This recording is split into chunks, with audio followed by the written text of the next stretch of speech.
Boiled fish.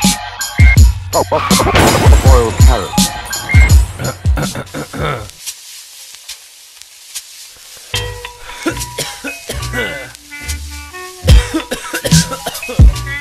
have to start over a bit there.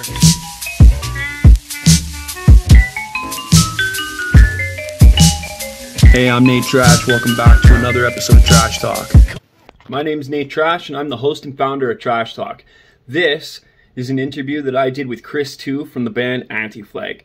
Enjoy. Please like and subscribe, and drop a comment down below for more. Yo, what's up? I am Chris.ee. I play bass and sing in a band from Pittsburgh, PA called Anti-Flag. Awesome. Perfect. Okay. I'm natetrash. This is my show, Trash Talk with natetrash. I was in a band when I was younger. I'm still in a band now. Intense grindcore metal stuff. But I've always, the music scene kind of saved me from all this, all the drug stuff that my family was involved in. And now that I'm older and I have my own kid, she turns 9 in April. She's my little sidekick, so I need to build something to give back to the kids and to the scene that helped me out. So what I'm trying to do is I started by interviewing my friends and their bands and going to shows and interviewing bands and filming bands. And now I'm trying to get larger artists and larger bands to come to the platform so that I can use that to promote the smaller bands on the platform and put their names next to the big band names. And it's a labor of love. It truly is. And I get to talk to people like you, hugely influential individuals like you who have done so much for the music scene that I'm trying to promote. You know, the underground punk and metal it's pretty sparse out in Alberta as far as like big name bands coming through, but there's lots of good bands here. So I appreciate you coming on here and allowing me to do this.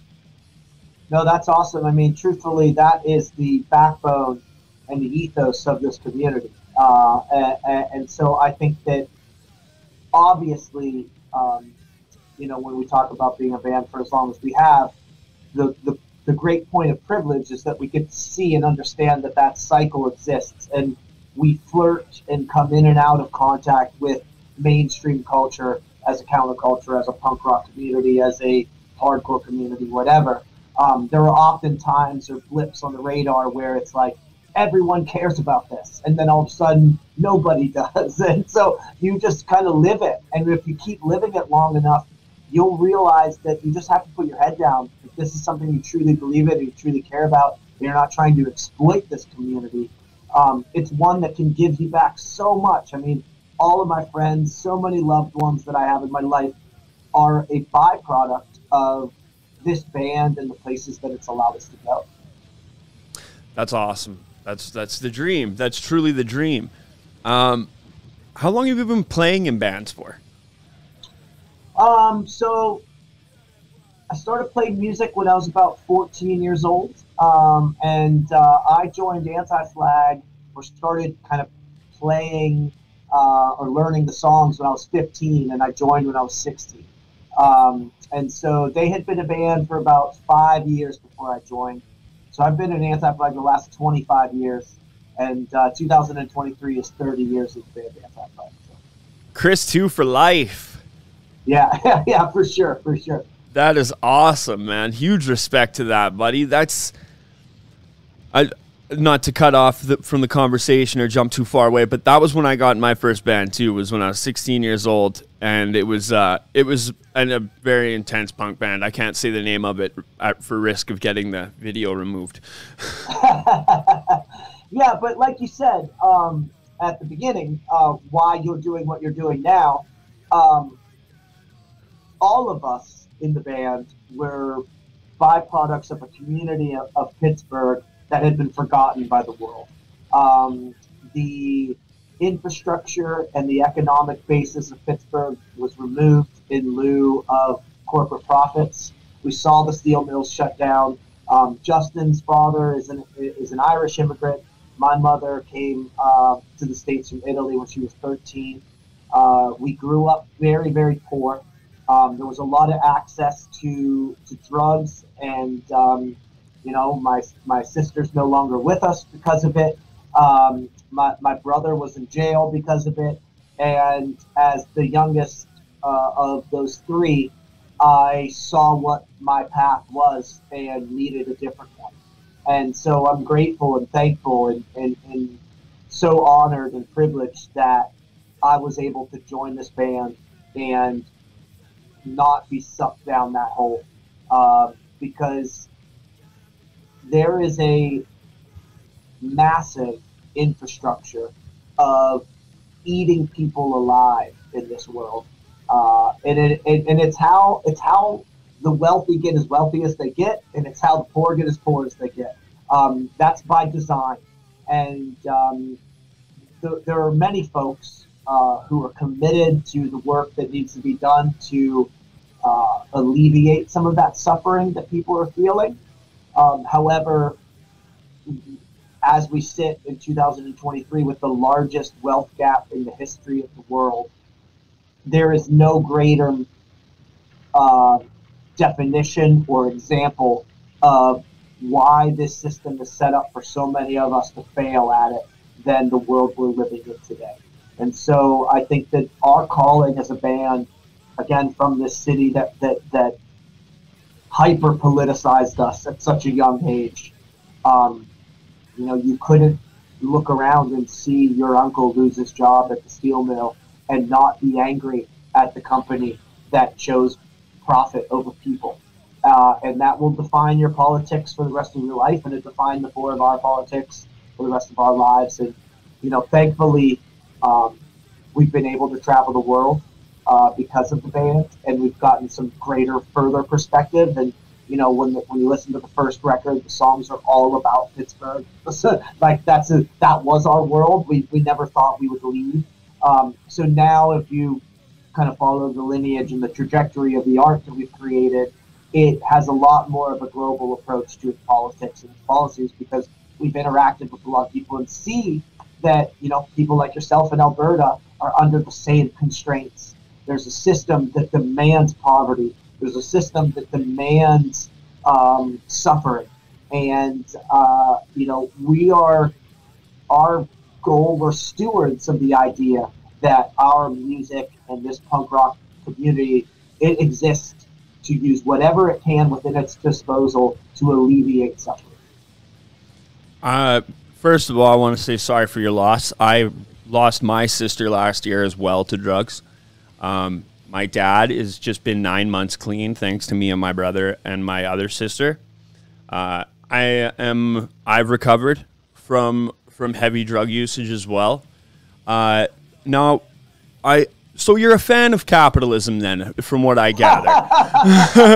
Yeah. Well, yeah. I mean, that's obviously the boogeyman, and it's the system laid out in front of us that obviously is, you know, fooled much of the world into believing that if you know, they might be the next Elon Musk. And I'll tell you, you might as well go stand out in the street. You're more likely to be struck by lightning thousands of times before that happening. Just be kind to your fucking neighbor. That's it. That's how we get out of this. Like, that's how we get out of this. And the news, the 24-hour news cycle, the excessive controversy on social media platforms to get people to engage with negativity. It's all a part of this giant, like, ball of just distraction to pull people away from the community building, from getting a group of people together the same way that rich people do, and lobbying governments to change things. You know, like, people are so far flung from the fact that if you can get 100 people together to vote the same way, you can change in Canada at least. Like, we have our political system goes from ridings upward, and those are the ones who can access communications with our higher government, right? It's not so easy in America, it's a lot different just because of America's hypercharged capitalism on steroids. It's insane with all the way. Yeah, I mean, go. You have to be a millionaire to hold office. You know, you know, when Donald Trump comes into the fray and tells people it's a rigged system, he's not wrong. No, he's not. The problem is it's just rigged for him. Yeah, yeah, and he said that too. He said that too, and that's the thing is, people think that if they listen to rich people, they'll get rich like rich people, and that's just not the case. That's not how these things work. There's a certain level of, you have to take from somebody else in order to get to a certain point. And to get to that point quickly, you take from a lot of people. But if you build something from yourself, it might take a long time, but nobody can take that away from you. Whereas when you build your whole life off of controversy and instigation and conflict, then what happens is you get stuck in this snake eating its tail, this Ouroboros cycle of, I have to find more controversy to fuel my fire, to find more controversy to fuel my fire. And with politicians, one thing I've never, ever considered is a rich man in a suit who's never experienced any of the things that the people that he wants to vote for him have experienced. Why the hell would any of us trust that person? Yeah. Well, look, I mean, empathy is the hardest thing to spread in this world right now. It is much easier to be apathetic to what's happening. But also, empathy has this wall built up that is all of the things you discussed. If you are a person who has to work to feed their kids and has no grace period or room in their lives for any deviation from that, I work tirelessly so that I can provide for my family, that, and again, going to the United States, that cliff is a sheer one. So if you are sick and you miss a day of work, you might not recover from that financially. Or if your bus system is fucked up. And what's wild about it is, again, to ask those people to be self-aware enough to do the work to change the situation they're in, it's unfair. It's an unfair ask. If you are committed to living in the minute, how are you able to think about the future? You know, and so I have a, you know, it's very painful to see the way the most marginalized and vulnerable sectors of our community are used and often scapegoated into being the root causes of the problems that we have. A houseless person is not the reason that crime is up. Crime is up because we have created a system that demands it. We've created a place that has stolen so much from others to allow a handful of people to have, honestly, a immoral amount of wealth. Yes. Oh, yes. And so, you know, not to get into a commercial for the album, but that's okay. You can. Well, the reason that we wrote the songs the way we wrote them for this record was that we were trying to get a clearer sense as to how we got to where we are in 2023. Because you have people in the United States government who are not willing to acknowledge systemic racism. When they won't. No, they will not. Yeah. They will not. And we have an American history that is slaughtering of Native people. And when you slaughtered the Native peoples, you opened up land. And what did they do with that land? They brought in slaves. And then when you emancipate the slaves, you move west and you bring in Chinese immigrants to build railroads. And then you force the Chinese out of your country, only bring Mexican males to America. And then, then you twist propaganda around to make every one of those marginalized peoples at the time to be seen as entirely inadequate by the by the people who are there. And these are the people that are building your critical infrastructure for you because you don't have the skills and the strength to do it on your own. Yeah. Like you're too weak and dumb, so they have to bring in stronger and smarter people. Yeah, and so truthfully, you know, it is a torrid and violent history that can only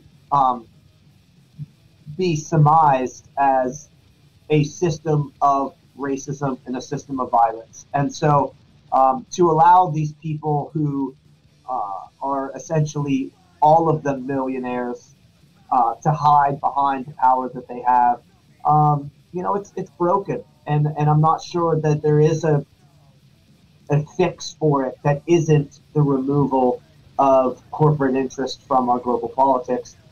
I don't have that answer right now, so that's why we made a record to try to figure out if we knew how we got here, then perhaps we'll have a better understanding of how to move forward from it. Mm-hmm, definitely. How do you feel the sound has changed over the years? Like, let's go direct, let's go full broad from the first album to where you're at now. How do you feel that mood has changed? Obviously, you've become better musicians and better songwriters. That's just the inevitable fact of the matter. Yeah. You don't play 200 shows a year and start to figure it out, Exactly. And so yeah, that's I would say the first rung of the ladder that we would start with is that the band is the best band it's ever been. We're just better musicians than we've ever been.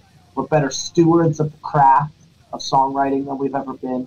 And so that, if you were a person who found Anti-Flag late and you found it via the first or second or third album, and then you jump to the modern version of Anti-Flag 30 years later, there's going to be a sonic, jarring feeling that you have. Okay.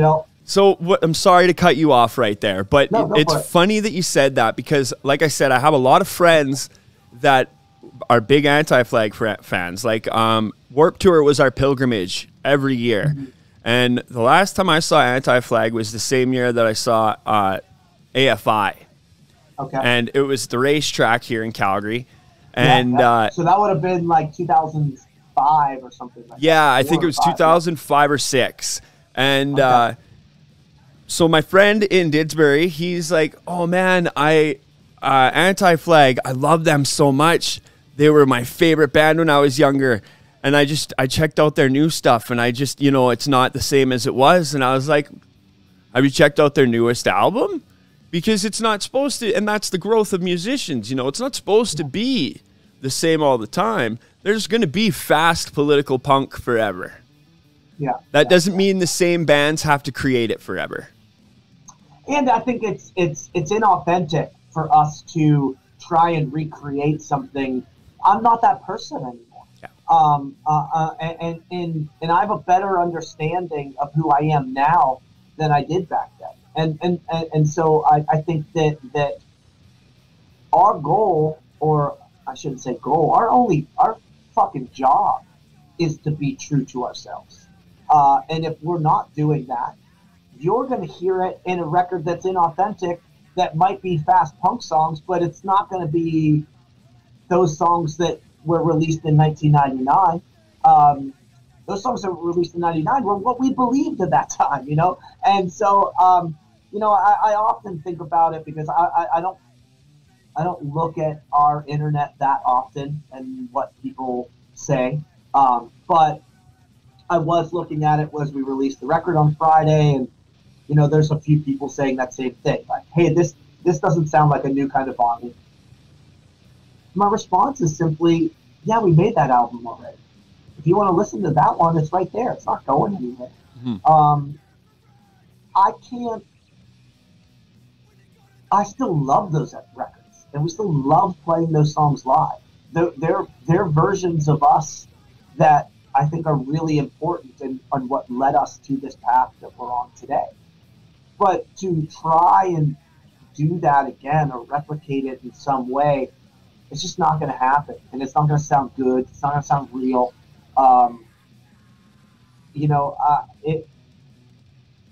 I also know that the way people experience music in 2023 is very different. So a lot of the people that are finding Anti-Flag these days are finding us on things like Spotify playlists or whatever. And we might be right next to Metallica, and we might be right next to, Alexis on Fire, or we might be right next to Bring Me the Horizon or Disturbed or whatever. And so if our band sounds like it was recorded in a garbage can, those opportunities are going to fall to the wayside for us. And our goal and our intention and the art that we create exists to try to tell people that if you were looking for that alleviation of all of that suffering that we talked about in the previous 10 minutes of this conversation, if you want a band that's anti-racist, anti-sexist, anti-homophobic, transphobic, you know, if you want a band that is about the eradication of the bigotry of the world that we live in, then here's Anti-Flag in 2023. And so, much like playing the Warped Tour, playing the Warped Tour was a massive discussion for us as a band. It's a corporate-sponsored tour. I mean, there were fucking Yoo-Hoo was there. Sponsored by Target. Yeah. And so, I mean, that emotionally was a massive discussion amongst us as a band. Do we present ourselves and align ourselves with these things that are often antithetical to that intention of the band? But we saw it as an opportunity to find people like yourselves in Alberta that wouldn't have seen us otherwise. Well, and so might as well take that corporate money and use it to shove their message right up their ass. Yeah. And so that falls in line with what we're doing to this day with some of the more modern sounds on the album. They're by design. We want to be put into those spaces and be disruptors and agitators to it the same way we were with moves like doing Warped Tour or playing other festivals like that. Awesome. That's awesome. Now, how long have you guys been touring for? When was your first tour? Was it just like a splurt across a couple of states in a van? Because there's only a couple of you guys, so it's not like you guys need a huge van for all your gear and all your guys, right? Yeah. So I think the first 2 years were spent mostly regionally. Pittsburgh is a great place for that. You know, we're 4 hours from Toronto, Detroit, 6 hours to Chicago, 6 hours to Philly, New York, DC. So you can build, and subsequently Pennsylvania is massive. So you can play Altoona, Pennsylvania, and Harrisburg, Pennsylvania. And like, we didn't really get a lot of shots at playing real cities. So when I say play New York, we're just playing 50 minutes outside of New York City where someone rented a VFW where a basement show is happening. And that was how the band built up a following on the East Coast. We just never stopped. And then there was a full U.S. tour in 97 and a full Canadian tour in 97 with DBS. And that opened up a part of the world that the band never thought that they would get to. And then from there, you know, by the time we put out our second record, it was interesting because in Pittsburgh, we could play to 700 to 1,000 people. But, you know, in Seattle, we played to 17 people, you know, so it's like, it wasn't everywhere. And that, you know, it's because you didn't have the internet. You didn't, like, every person who got a record got it from us or some record store that had a friend on the East Coast that said, hey, you should have this band over, you know, in your shop too. So it was definitely, you weren't living in the age you're living in now where you could see, oh, okay, lots of people in Chicago are listening to our record. Let's go play in Chicago. You were just going and playing anywhere that would have you. And so that's essentially the first, like I said, 3-4 years of the band. And then when I joined at the end of 98, we were able to do full U.S. tours, but there were a lot of massively poorly attended shows that we played on that run. That's awesome. That's it. You got to get through it. You got to learn how to do it. One thing I tell people is people aren't going to just care about you because you're in a band. There's lots of bands out there. You know, you got to give people a reason to care about you. And that includes figuring out how you want to play and then deciding to play that way every time you get on stage. Yeah, and you know, we were just cutting our teeth on it. So I look back on a lot of it, none of it with a remorse, or none of it with an embarrassment. You know, we weren't that good. Sometimes we made mistakes, but like people will say, like, "Are there songs you won't play?" Or that no, we'll play everything. Like we love those albums. We love those shows we played. They made us who we are today. And so we have a deep connection to them, far greater than most people think. But we've also learned that it's out of our control when and how someone interacts with our art. Mm-hmm. Once you make it and put it out into the ether, it's no longer yours. It's whoever finds it. So there are people that listen to the first album or listen to the 5th album, or now we're on our 13th. And if they are in an emotional place where they can connect with it deeply, we love that. But I can't get back into the headspace I was in when we made that record 10, 15 years ago. I'm the human I am now. So, you know, we play a lot of songs off the first record. We play a lot of songs off of you know, our tentpole records like Terror State and For Blood and Empire, Die for the Government.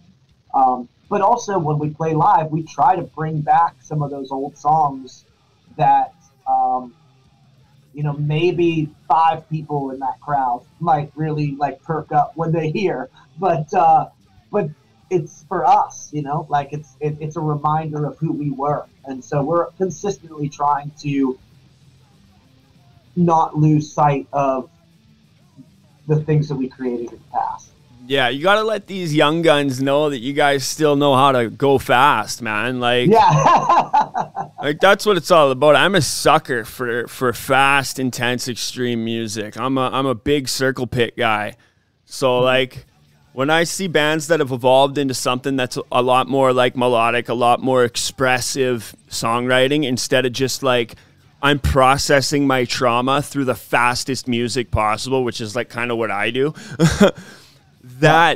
I love that. I love seeing people who have been doing it for almost as long as I've been alive, cranking it out and making the young guns sweat just by watching them, you know? Yeah. And you see them, they're moving, but they've done it for so long. It's just their hands that are moving. They don't got to throw the rest of their body into it. Yeah.